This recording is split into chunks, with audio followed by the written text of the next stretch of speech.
Good afternoon. I will try that again. Good afternoon. Good afternoon, DerbyCon. So, my name is Mano Paul. I'll introduce myself in a minute over here. And before I do that, everybody who is here is probably here for the talk, hackers versus defenders. Can the defender ever, stop playing catch-up and win? We'll kind of try to see if we can really answer that question. But before we do that, before I get into the topic itself, everyone who is excited to be here at DerbyCon, shout out at the count of 3, and I'm going to give the count 3, 2, 1, and you're going to shout out, "We love DerbyCon." We've got to be like the loudest over here. There's a competition that's going on as to who's the loudest, right? And so we're going to shout as loud as we can. So everybody got the rules, and so let's go. 3, 2, 1.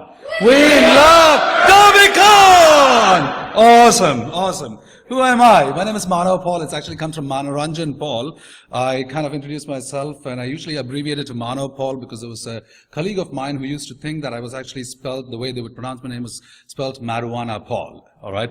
And so it's Manoranjan, which means entertainment. I'll try to entertain you. I'll try to educate you as well, because entertainment without education would just be clowning around. My Twitter handle is @ManoPaul. So if you want to tweet about the talk, use that to tweet about the talk. And if you say something nice about me in the talk, I will retweet it. If you say something bad about me, then we have a personal problem. Your personal problem. No, I'll probably retweet that as well. So anyway, my primary identity is I'm a Christian. I'm a follower of Christ. After about 3 near-death calls, I kind of came to realization that the things we do in this world matters, and what we leave behind for our people, for our kids, for our community is what really matters. So I'm a Christian. We founded Hackformers, which is Hackers or Transformers for Christ, in 2000, about 3 years ago. And I actually see many of the Hackformers friends over here as well, Rich Grimes and others.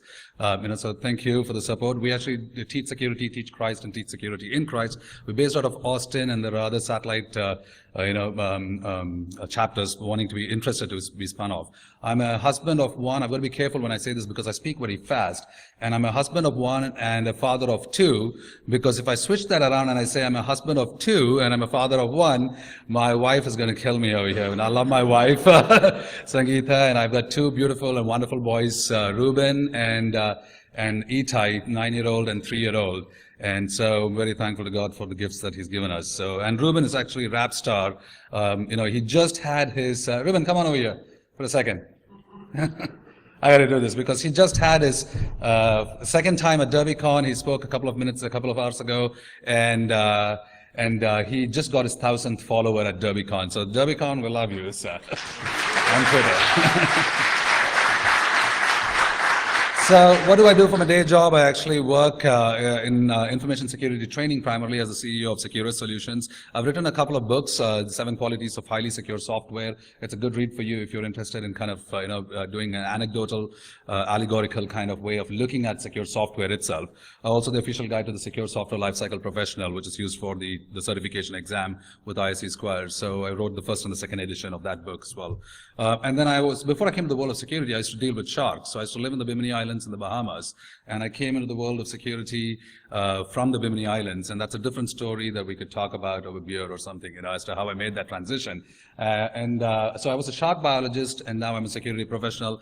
I kind of look at it from the standpoint of there are sharks at sea, and then there are sharks on land. It's actually easier to identify the sharks at sea because anatomically and morphologically they're kind of similar for the most part. But the sharks on land, like the hackers that we have to deal with, it's kind of hard for us to, sometimes identify. So that is me in a nutshell. And then in terms of the training offerings, my company provides mostly around application security, building secure software, and kind of that's one of the things that I'll be looking at in the context of this talk as well. So we have from AppSec for managers and executives to building hacker resilient applications. I'm actually be running a 1-day class at HughesCon on October 14th. So if you're from the HughesCon Houston area, then you could actually see if you want to come for that, and check with Michael Farnham as well, who runs HughesCon. Right? So I actually want to start my talk with this quote, which if anyone's going to help us beef up our cyber defenses, it's going to be the hackers that know what it is like to play the offense. And it actually is, so when this comes from an article, when I searched for the article, why do we suck at cybersecurity? This was the second article that came. The first two were like Fed-related articles which said the US government sucks, and that's not, I'm not even going to go into that part about cybersecurity. But the second article actually talked about, why is it that cybersecurity threats are going to get much, much more worse? And one of the observations that the author actually writes in that is that if you really want to get this upper hand as a defender, then you got to learn to be able to go to the offenders. In fact, he says hug a hacker, right? Meaning to hire a hacker mindset. And so you need to be able to know what it is like to play the offense itself. So show of hands. How many of you would deem yourself as hackers, or who are like, I see Larry up there, Hackers the Matrix, from Security Weekly and a few others, okay? Right? How many of you would deem yourself as defenders of a company? All right, now, okay, the rules of this whole exercise is you've got to raise your hands one way or the other. It's mutually exclusive. Okay, a few of you are like kind of confused, and both hands don't go up for both. So how many of you would say that you're defenders? Your primary responsibility is to protect your organizations or your companies. All right, good. How many of you defenders want to be hackers? Okay. How many of you hackers want to be defenders? Now, I didn't ask how many of you are married want to be single. That's a different. It's almost, but here's the thing though. So many of the times we look at it from a hacker standpoint, and we don't want to be defenders, because the hacker's role is really to be able to break stuff, right? And to be able to see how your systems are exploitable or not. However, a defender has got to play both sides of the chess game. And so it's important for us to look at it. Now, hacking, why is it that most of the hackers don't want to be defenders? Because we have in the media this whole kind of, approach and this attitude that hacking is sexy and defense is not. How many of you would agree with me on that? Show of hands, right? Why is that? This cartoon actually best explains that, I think. This guy who's kind of was trying to mug this guy who's in the suit, and he comes with a knife for mugging him, and the other guy goes, oh, so this, and he pulls out his gun, and then his girlfriend or wife, pulls out his gun alongside him, and she goes, and then it's like the guy who's actually the mugger comes and says, this is so embarrassing that he kind of almost got mugged himself, and the lady kind of says, oh, like the papers will ever report, right? Self-defense. So that's the problem. Papers and the media actually reports hacking exploits and things that are successful from a breach standpoint. But if you actually did something good, when was the last time you said that this company did not get breached because they had such good defenses? Have you ever? No. Right? So that's kind of something that we got to go back and say. So going back to the question, hackers versus defenders, can you really stop playing catch up and win? Right? For this purpose of this talk, I take the stance of a defender. And my son and I, we both just tested about 3 or 4 weeks ago for our second degree black belt in Kung Fu. And one of the things that our Shifu and our senior master actually always tells us is this: when you want to fight, you always have to do two things in a spar. The first thing, clear your mind completely. Don't think about the spar, because the best fighter is a counter fighter. So you have your eye contact, you make sure you're positionally correct with your appropriate stance, you kind of read the other person, and then you counter fight. And so how many of you have taken like martial arts or something like, right? So you kind of know what I'm talking about, where you counter fight because you gain the advantage because you're actually trying to put the opponent in their place because they don't know what you're going to react or how you're going to react, right? So from your stance and your attack and your defenses as well. So I'm actually going to take that, and I love this quote by Bruce Lee, where he says the best fighter is not a boxer, not a karate man or a judo man. He's the one who's able to adapt to the situation. So a guy who's coming at you boxing, he's able to evade that attack by giving a strong kick. The one who's coming to you with a kick, he's able to evade that attack by throwing him off as a judo man. And the guy who's coming to you with a judo attack, you'll be able to box him out because he's close range fighting with you. So the one that you can fight. So in terms of why I'm saying this, my stand here is as a defender, but it is important for us to know, can we really win? Because the defenders by default have certain disadvantages. And most of you are going to relate to me. Those who actually raised your hands for being the defender in the defender profile are going to raise this. You're going to say that you're going to actually deal with this whole charade of compliance. Right? How many of you have to deal with Sarbanes-Oxley, or if you're financially trading, or the Gramm-Leach-Bliley Act, if you're in the financial industry? We have so many compliance. And if you notice, the word pain is in the word compliance. Right?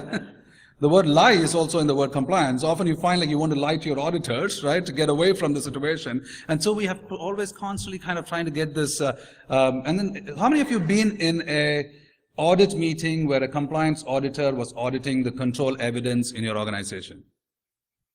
Okay, now keep your hands up. of those who've been in that situation, have you seen the movie Snakes on a Plane? Now, I don't have anything against auditors. I really don't. But you often feel like that. You can't like jump out of the plane. You can leave your hands down. I know you guys have taken martial arts because you don't, unless you're told not to, you kind of follow instructions. But so that's kind of the situation where you can't jump out or you can't actually be in as well. So we have this challenge of having to constantly try to drive security for the reasons of compliance. But compliance is not security. If you do proper security, you would be compliant, but it's not the other way around. Then talking about functionality, when it comes down to actually building security versus functionality, functionality trumps security almost all the time, right? The business is ahead of the security, and there's nothing wrong with that game. And when I talk about Trump, I'm not talking about Donald Trump, right? Or politician, or possibly future president, right? I was actually saying, I actually enjoy the debates. Did you guys see the debates? It is entertainment. It's very nice. Right? And so security often gets kind of left behind on the sidelines. And then the other mistake that most organizations have made is with regard to security.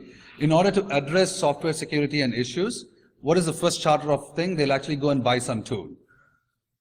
Right? Save money, go buy some tool. And so rather than investing appropriately in the people and in the talent pool, they go buy a tool, and a tool or a fool-centric approach, right, becomes a problem because people are the weakest link.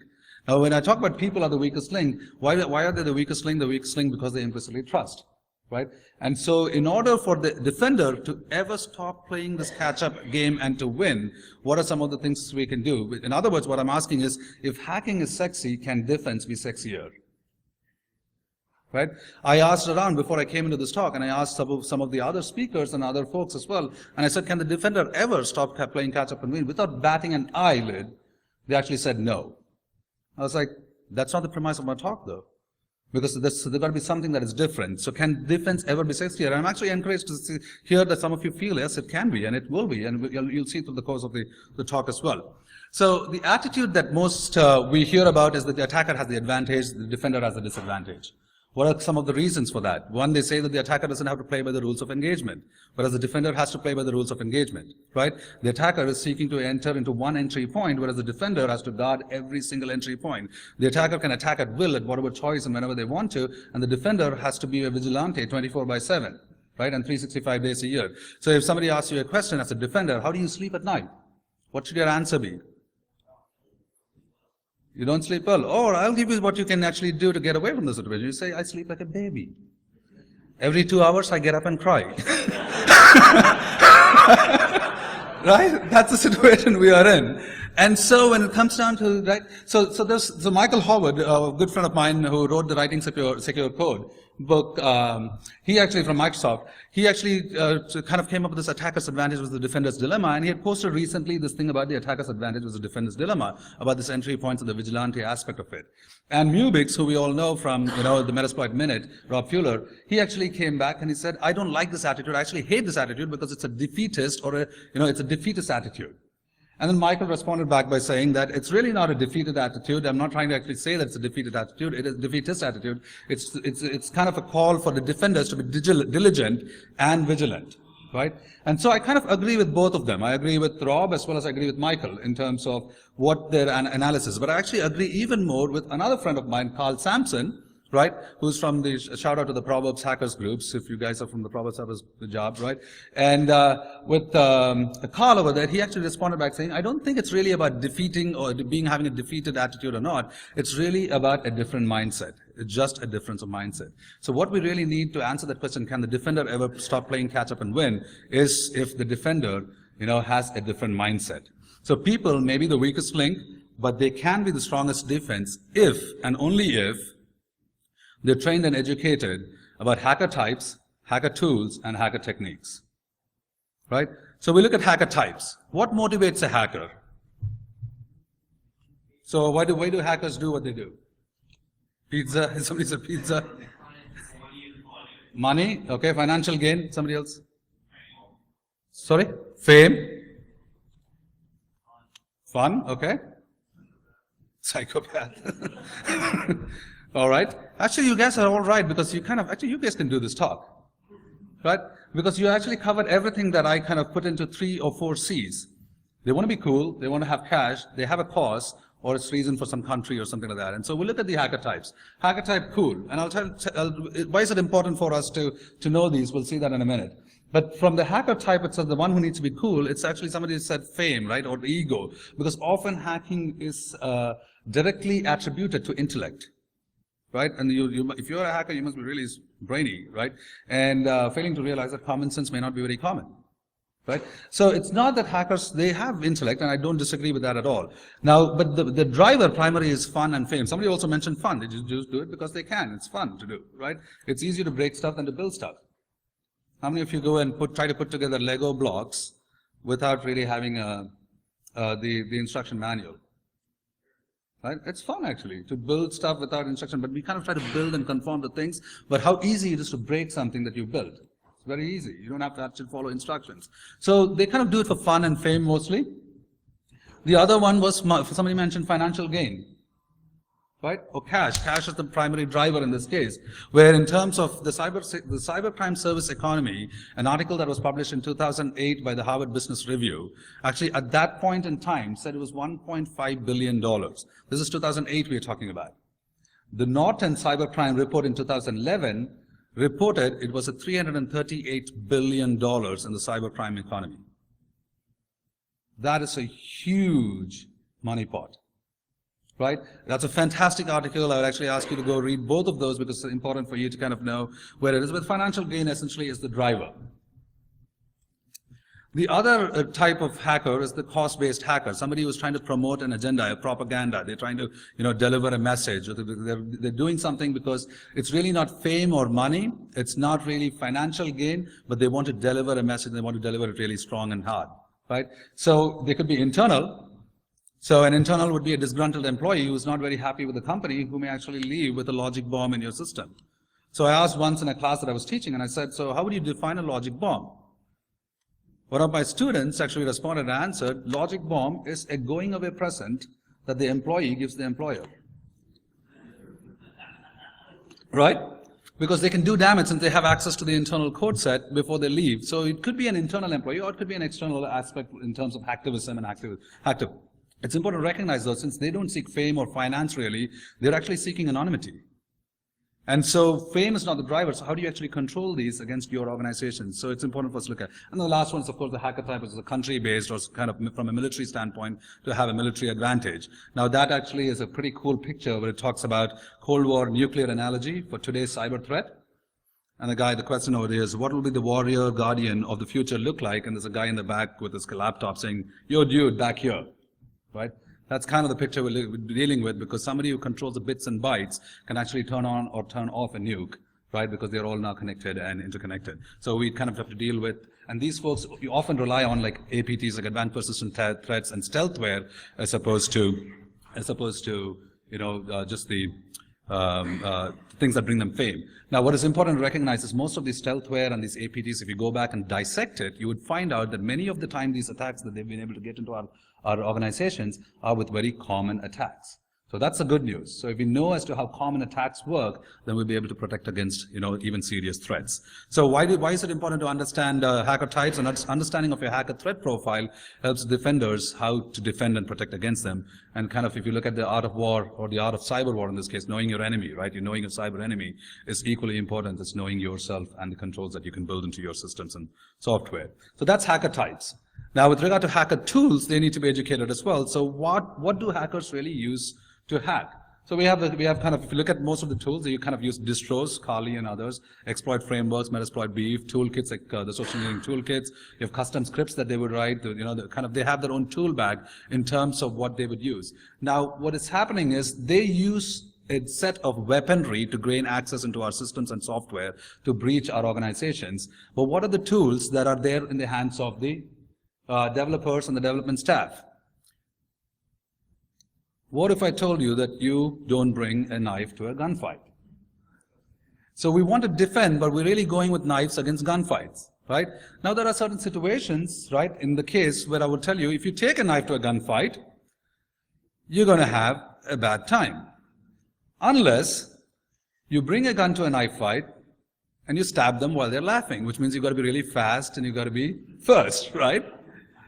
Now, if that is, if you're not really fast or if you're not the first to attack, then you've got to make sure that you have a really big knife.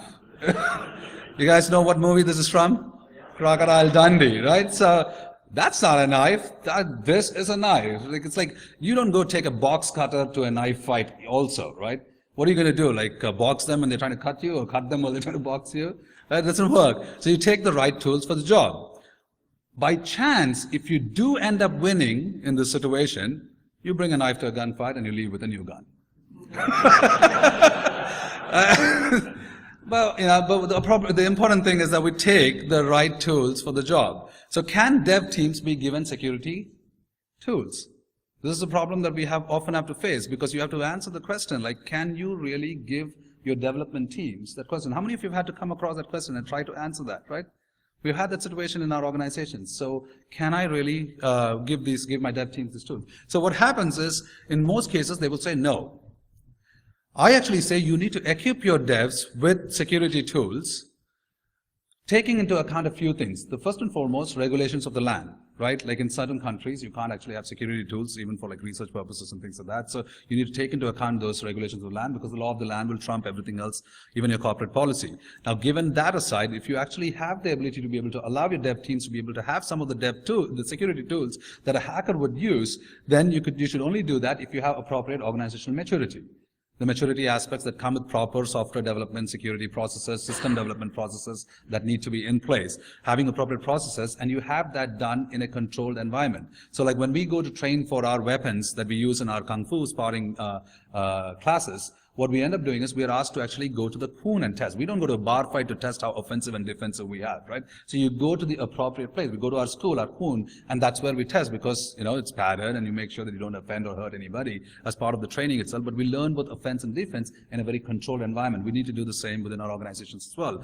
And of course, personnel maturity. You've got to know your people, your teams, to see if they're mature enough to be able to make sure when you give them scissors that they don't run with scissors in their hands, right? Now, what do kids do if you give them scissors and ask them not to run? So, right? So, because what happens is, if a fool with a tool is still a fool, and this is what you would have, right? That's not the right tool for the job. So, give them the appropriate tools. So, we talked about hacker tools as well, hacker techniques. So, what do hackers do to actually hack? To hack? In other words, why are most applications vulnerable?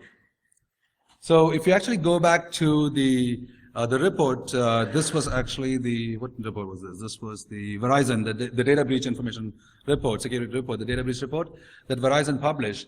If you notice, it actually says most of these hacks can be prevented. So it's that there's some breakdown somewhere, and that it also talks about how the top 4 attacks actually talked about humans as being the main reason as to why the attacks were even possible. Right? So an application's reasons for it to get hacked, the hackability reasons for an application, can basically be broken down into design issues, code issues, or people issues. Right? When we talk about design issues, how many of you threat model in your organization? All right? So you've done threat modeling. Let me ask you this question. In some cases where it's actually not even existent. In cases where it is existent, it's inadequate. Right? You don't go up to the level that you really need to. Now, will you ever have a perfect threat model? No, you cannot, right? And that's okay, but you at least start off. But often the problem in threat modeling exercise within companies is the fact that you do it as a one-time activity, and then it doesn't become a living document throughout the life cycle of that system or that software to get developed. And so what happens is we've done the threat model for the sake of threat modeling, it's checked off. So the best way to actually explain that is, if you have a treadmill at home, how many of you have a treadmill at home? How many of you use the treadmill at home? Yeah? So otherwise it ends up becoming just a threat model that's of no use, and you expect us to be fit if you don't use the treadmill at home. The same thing if you don't use the threat model throughout the life cycle, then you have. And of course, threat model will give you insight into logic flaws, right? Flaws that are not necessarily code-centric, but logical issues with the business itself. Now, why should you threat model? Guess what? Hackers threat model your application too, and you know what you're going to try to protect, right? What your entry and your exit points are. So threat modeling from a design standpoint. Now, from the code standpoint as well, we have some issues. If you look at this graph, it kind of comes, the threat vectors for criminals, the common coding errors from 2015 as was published, it kind of comes out to say that most of it is actually your overflow attacks, your input validation, things that we can actually go back and look. Now, if I say this, we kind of hear about this in threat reports. We hear about it when we go through in, when a breach is announced or something. But the question is, it's not important as much to know of the attack as to know as it is to know why the attack was even possible. Now, many of the times when I go and talk with dev teams and in companies, when I ask them about, you heard about SQL injection? They all say yes. You heard about buffer overflows? They all say yes. Do you know really what happens in SQL injection? And then you get this blank stare, right? Like, what really happened? What is happening in a buffer? We have heard about buffer overflows from the time that, computing started, I guess, right? But what really happens in a buffer overflow? So I think the best thing is to actually demonstrate one to show, because many people, even in the hacking community, have heard about buffer overflows, but not seen really what happens under the covers. They've heard about SQL injection and not really seen what happens. So I'll see if I can get through a couple of demos here, and I think I'm doing okay on time. So the first demo is a buffer overflow attack.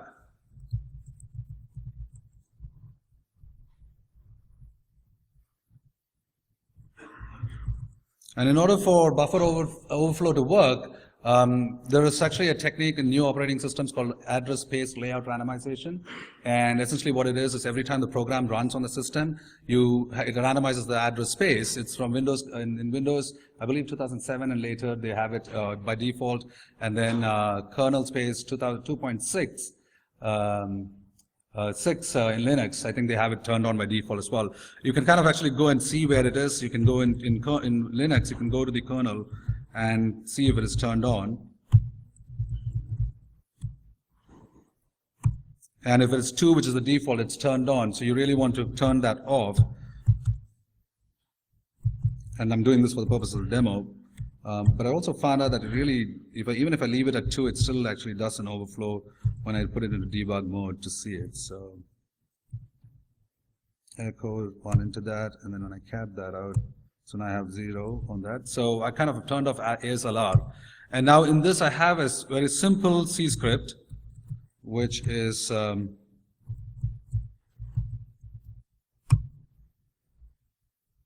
all it does is actually includes a few standard I/O headers. Actually, in order for me to print it, I have a call to the string function, the header files, and then I'm going to do, and it's a main function, take some arguments in. I've created a buffer, which is about 48 in size. Do a mem copy into the buffer, whatever arguments are passed in, and then the string length of that for the size of the buffer. So I'm basically reading an entire string that is put into the buffer itself, and I'm just going to print out the buffer. So essentially, that's all that does, a very simple function. And so we'll compile this into an output, and I'll just call it buffer overflow demo. And so I have the buffer overflow demo, and if I now send it anything, it's going to copy into that buffer if it's lesser than the size of the buffer, and then it's going to print it out. So let's say hello DerbyCon 5.0, and it just basically printed out hello DerbyCon 5.0. Now what happens is if I do the same thing, but instead of sending in hello DerbyCon 5.0, I send it, let's say, it just prints out Vin Diesel's movie, or actually, was it Vin Diesel? Right, XXX, you guys were thinking about something else, weren't you? So, all right, but I could actually do that also in terms of the script itself. So I could do that in terms of the script with regard to passing in, let me see if I can get this to, so what I'm actually printing out is when I write a Python command. It's going to be hard to see. Python command print number A, and let's do that 3 times. And it printed A 3 times. Now if I go back and actually print that 40 times, it printed A 40 times. Now the size of the buffer was 48.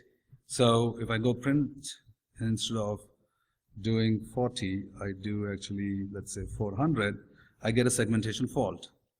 Now at that point I know something's gone wrong, but I still don't know what it is. So I've got to go look at it from seeing if I can actually make it overflow, and I go more than what I think it's actually more than their segmentation fall point to about 4,000 times to print that character, and I get the AAA kind of printed out, whereas I also get a segmentation fault right there.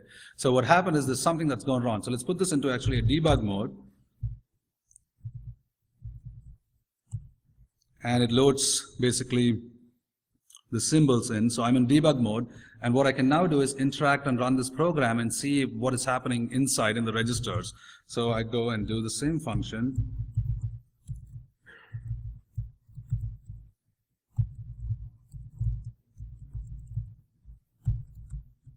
We did 4,000. Oh, actually, before I run the program, I need to show you something. Let me disassemble the main, because I have to put breakpoints in there. So when I disassemble the main,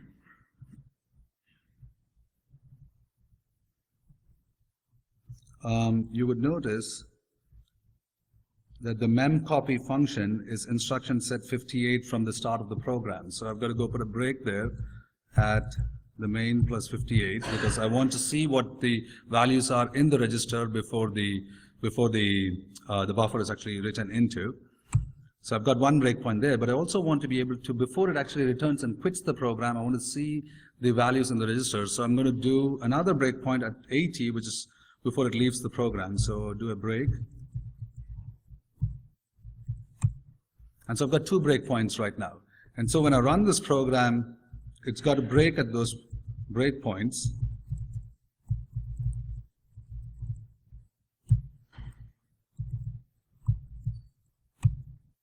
And it reached breakpoint 1.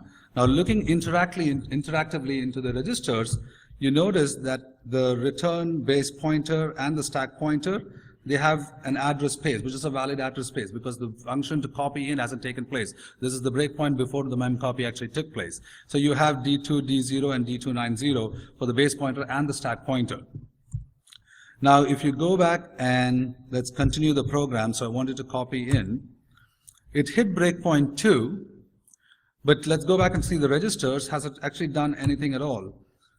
It still keeps that because it hasn't yet done the overwritten part, and we haven't seen the word segmentation fault yet. So I've got to like single step through this program. All right.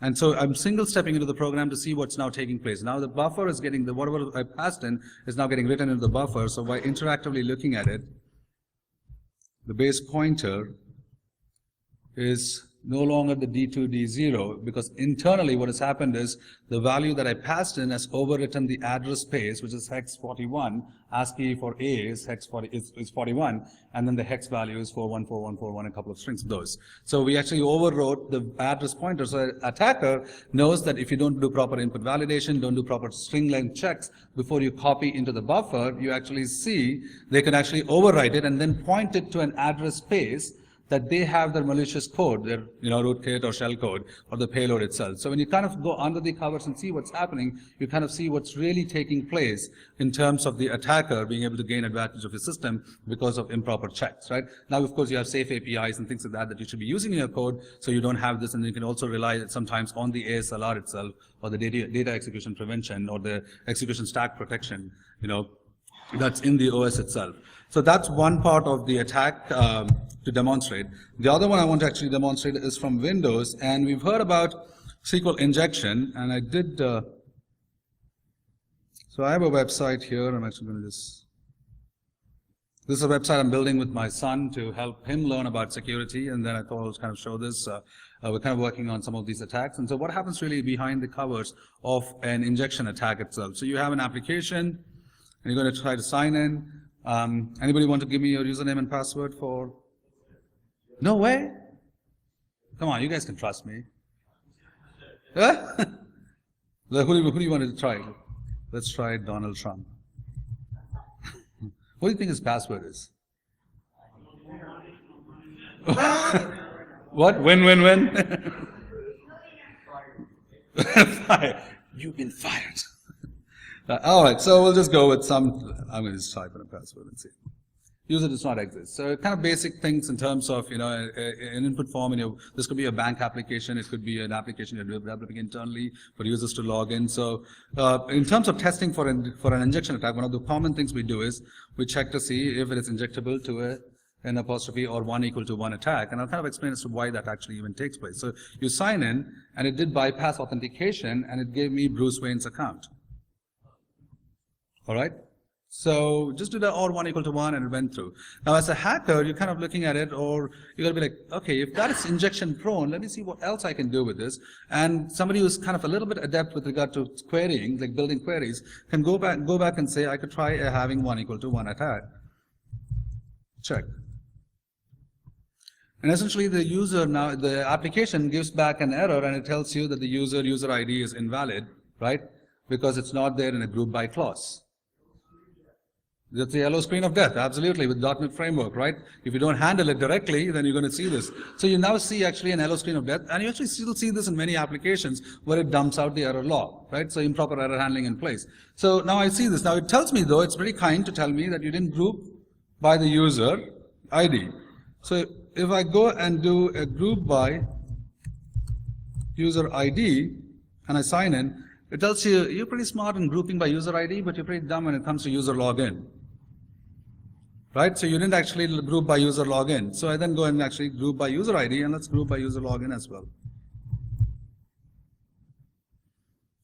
We didn't group by user password, right? So we could keep doing this till we actually go through. What we're really doing is that a hacker is kind of enumerating through your database to get all the columns out of the database. So he's kind of coming in, and so for purpose of time, he's going to group by user ID. You guys can see this? Not really. Make it a little bit bigger and see. Is that better? All right. So you group by user login, user password, username, date created, whatever the columns are as you go through and enumerate. Now, I've done this already before, so I'm going to just copy that, and let's paste it in here. Now, when I pasted it in here, it said having, and it's not actually letting me paste anymore because the developer has put in some max length control, right? But we got to go back and check to see if there's any way we can remove it. And there are web developer plugins that you could use where you can click on the plugin and you can say remove all max length. And basically said I removed the maximum length. So it's handled on the browser side. You basically removed the plugin, and now I can go back in and type in having 1 equal to 1 and sign in. Now nothing really happened because it didn't error since we actually have gone through all the user columns in the database itself. So what really happened is as we're going through this, you kind of, hackers looking at your internal system just by looking at error messages and kind of seeing what's happening behind the covers. And I'll get to the whole part about why was this even possible. But before we even get to that, what else can a hacker really do with this? Rather than actually looking at just the names of a column, he could actually go back now and just do a drop table users. Then the demo won't continue, right? Because it'll be a denial of service, but that could be dangerous if you have an injection-prone application that can drop table accounts or users or customers or sales, right? So what ends up happening then is a hacker would basically go back and say, I'm really not interested in just knowing about the database, but I want to see the data behind it. So he'll try to select the user login from the user table, right?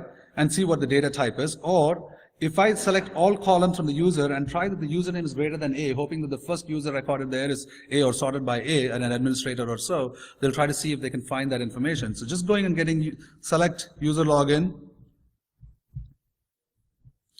And the reason we do a union is to make sure that it fails because it won't have another record set that it can union with. So we want to see that error. And then if you take a user login, what data type do you think is a user login? Like a numeric data type or a string or a varchar, like a varchar or an nvarchar. If you do a mathematical operation on a numeric data type, you're going to see this impact or this effect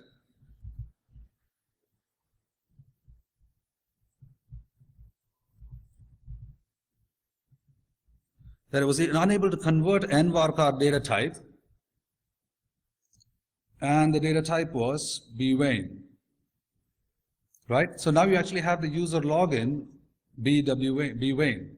Right? And so if you go back and then see what would be the next thing that you would think he would do. Get me the user password for the user login, where the user login is bwayne. And that went through because I think I should force it.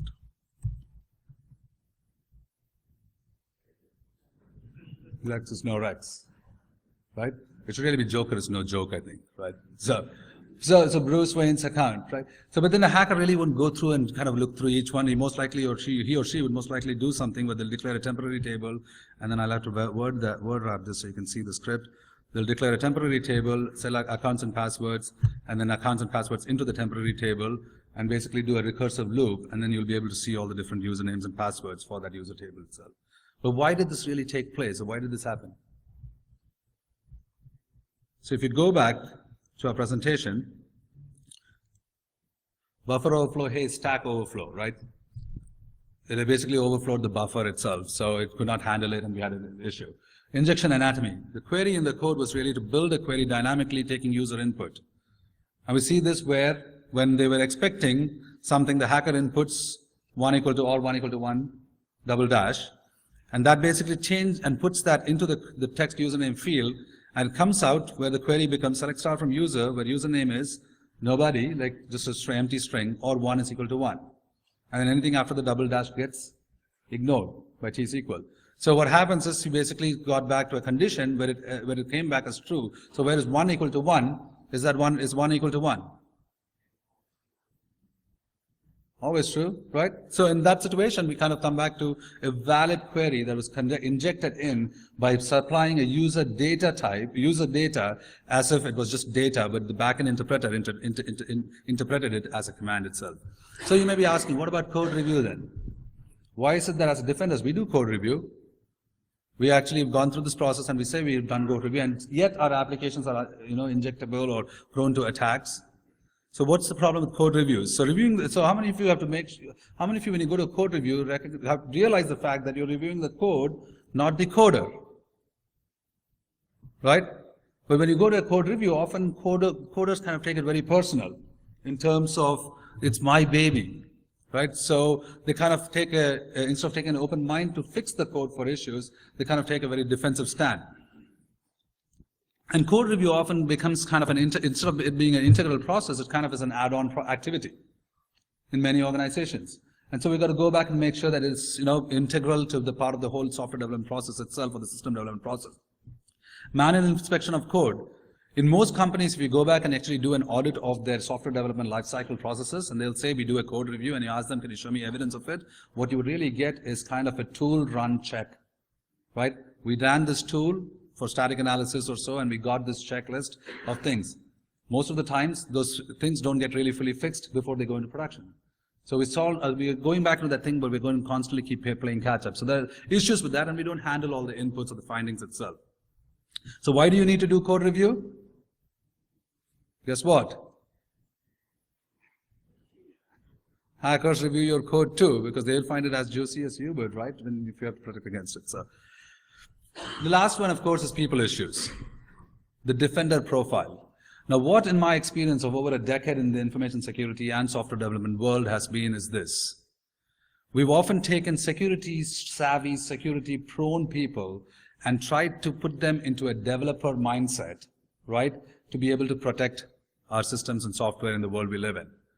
It's two different profiles, because developers are intended to build things, security folks are to break things. So, but what I found is to hire a good security professional into a dev team or as a defender, it's better to actually go to the development staff and bring them in and train them in security, because they know how to build stuff already. So it's easy for them to learn how to break stuff, right? So it's something to keep in mind as you go back and look at what are some of the things besides command skills and communication abilities. It's also important for them to know content and content knowledge in terms of programming and in terms of the software world that we live in, because it's always very easier to hack the human, right? So here's an example. So you'd see Twitter, you basically go back and you put your Twitter login and this one without really many times failing to recognize that it's a spoofed or a cloned website, right? Just by looking at it, because we get so attuned to the world system that we are in, we don't see the other peripherals, and so we often get caught with applications getting hacked because they are in the blind spots, right? And hacking the human. Whatever you do, don't be like this, and with this I will conclude. It's actually a video. I didn't put sound on this. Do I need to plug something in here for the sound? Is this good?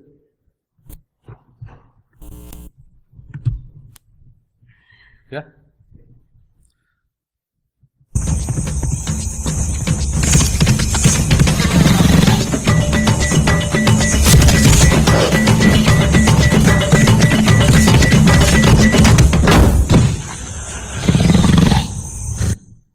people do dumb things.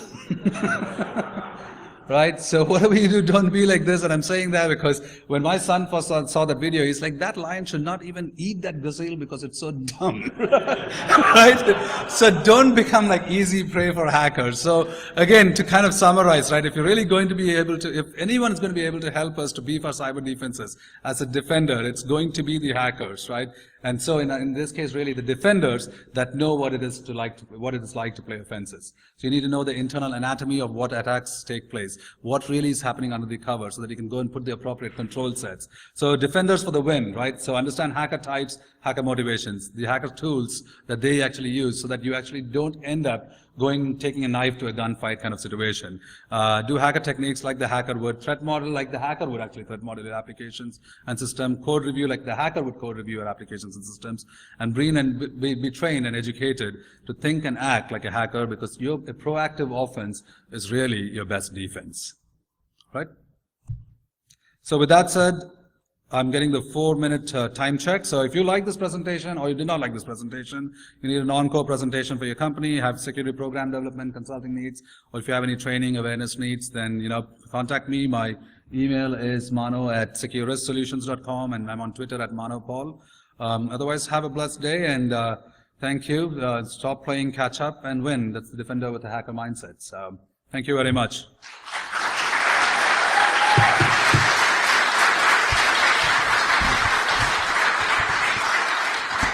Are we good?